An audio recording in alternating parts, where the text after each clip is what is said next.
Okay, so it's that time of year again, right? We're all thinking about resolutions. Go to the gym, read more books, you know the drill. But what if the single most powerful change you could make wasn't a whole long list, but just one idea? And what if that idea came from one of the smallest, most organized creatures on the planet, the ant? And there it is. That's the resolution from our source material. So simple, isn't it? But don't let that fool you. This idea of just radically accepting who you are, of being completely, truly unapologetic for it, that's the foundation for everything else. It's about finally dropping the act and just owning your own nature. All right, and yeah, we are about to make a huge pivot from self-help to insects. I know, it sounds a little weird, but you gotta stick with me on this one. Because this connection, this unexpected lesson from the anthill, is where the real magic is hiding. So let's dive into an ant colony for a second. It's not just this chaotic swarm you might picture. Nope. It is a highly organized superorganism where everybody has a very specific job. And for our purposes today, we're going to zoom in on two key roles that keep the whole system running. First up, you've got the warrior ant. Think of these guys as the soldiers, the bodyguards of the colony. They're physically bigger, they're stronger, and they are basically genetically programmed for one thing: defense. These are your heavy hitters, the front line against any threat that comes along. And then you have the worker ant. These guys aren't built for a fight. Not at all.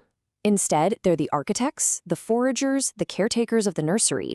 Their strength isn't brute force. It's all about tireless endurance and incredible precision.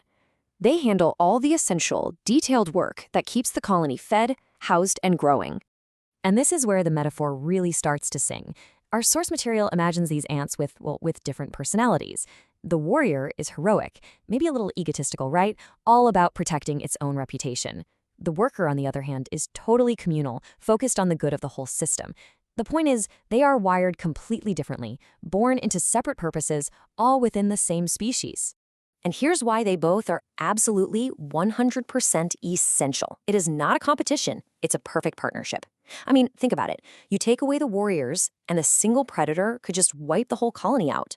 But you take away the workers, and the colony starves to death from the inside out. They need each other to survive, period. So, the crucial point is this. There is no better ant. There's no moral judgment here. It's all just function and necessity. A warrior ant doesn't say sorry for being aggressive, and a worker ant doesn't apologize for being meticulous. Each one is just doing what it was born to do. And that's when we bring it all back from the anthill to us. That simple biological truth holds a really profound lesson. Because just like that colony, our world doesn't just need one type of person. It absolutely thrives on different skills, different personalities, different ways of being. It needs its warriors and its workers.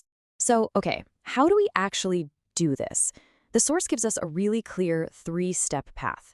It's not about trying to be a warrior if you're a natural worker, or the other way around. No, the challenge is, first, to do the hard work of really understanding your own nature. Then, have the courage to actually embrace what you find. And finally, the big one, stop apologizing for it. I love this. This is such a brilliant mantra for that journey. Strong opinions held lightly. It's this powerful call to have conviction, right? To know who you are, to know what you stand for. But, and this part is so important, to hold those beliefs with enough humility and curiosity to stay open, to listen, to learn, and to grow.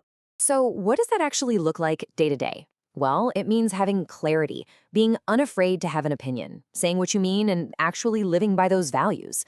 But it also means you have to pair all that conviction with a deep curiosity, that constant desire to keep learning, and the willingness to change your mind. That's the balance. And that brings us to the core question that our source material really wants us to sit with. This is so much more than a one-time resolution. It's a daily commitment. What's the one thing, small or large, that you need to change to live a little more true to yourself, starting right now? That, right there, is the ant's resolution.